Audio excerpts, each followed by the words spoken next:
లోకి వస్తారా అనేది ఇంకా తేలాల్సిన విషయం. ఇక కృష్ణా జిల్లా విషయానికి వస్తే ఉమ్మడి కృష్ణా జిల్లాలో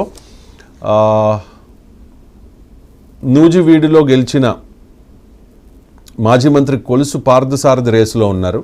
అలాగే గుడివాడలో మాజీ మంత్రి కొడాలి నానిని చిత్తుగా ఓడించిన వెనుగండ్ల రాము బరిలో ఉన్నారు.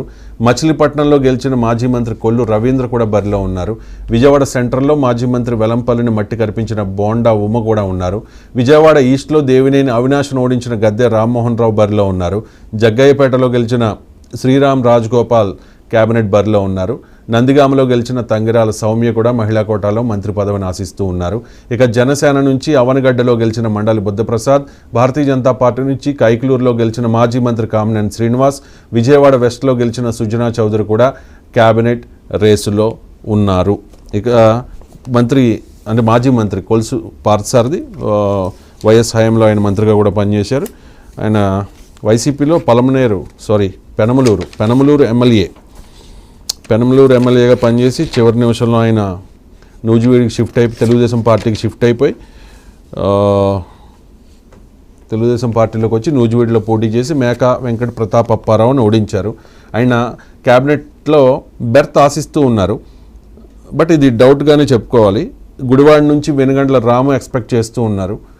అంటే ఆయనకున్న క్వాలిఫికేషన్ ఏంటంటే కొడాలి నానిని ఓడించడం ఆయనకున్న క్వాలిఫికేషన్ కాబట్టి ఆయన కూడా ఎక్స్పెక్ట్ చేస్తూ ఉన్నారు. మచిలీపట్నంలో మాజీ మంత్రి కొల్లు రవీంద్రకు ఆల్మోస్ట్ కన్ఫర్మ్ అయిపోయినట్టుగా మనకున్న సమాచారం.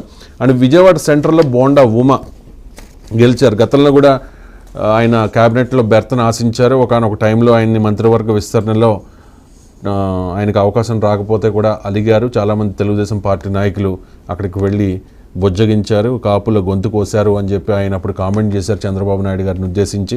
ఆ తర్వాత టీటీడీ మెంబర్ ఆఫర్ చేశారు చంద్రబాబు నాయుడు. దాంతో ఆయన సాటిస్ఫై అయిన పరిస్థితి. 2019 ఎన్నికల్లో మల్లాది విష్ణు చేతిలో బోండా ఉమ 25 ఓట్ల తేడాతో ఓడిపోయారు. ఇప్పుడు sentiment, sympathy, Janasena support, Vangaveeti Radha మద్దతు ఇవన్నీ కూడా కలగలిసి ఆయన గెలిచిన పరిస్థితి. సో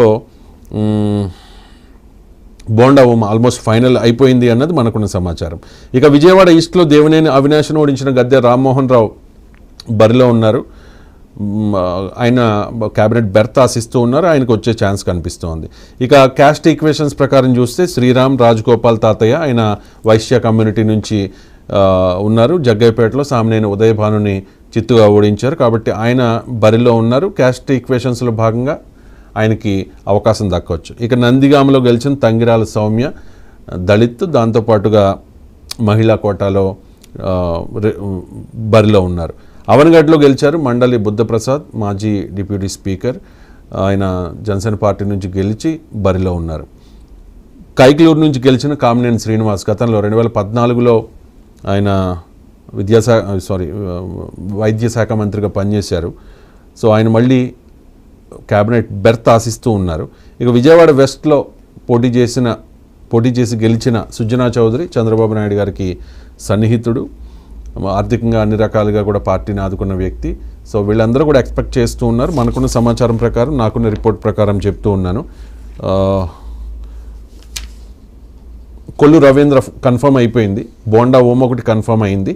గద్దె రామ్మోహన్ రావు క్యాస్ట్ ఈక్వేషన్లో భాగంగా ఆయనకి ఇచ్చే అవకాశం ఉంది. అంటే ఒక బీసీ, ఒక కాపు, ఒక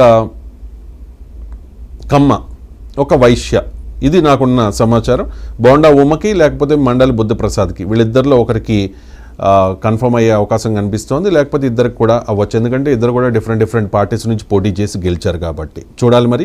అండ్ భారతీయ జనతా పార్టీ నుంచి ఇద్దరు గెలిచారు ఇక్కడ, కైకలూరు అండ్ విజయవాడ వెస్ట్. కామినేని శ్రీనివాస్కి ఇస్తారా లేక సుజనా చౌదరికి ఇస్తారా అనేది చూడాలి. ఇక గుంటూరు విషయానికి వస్తే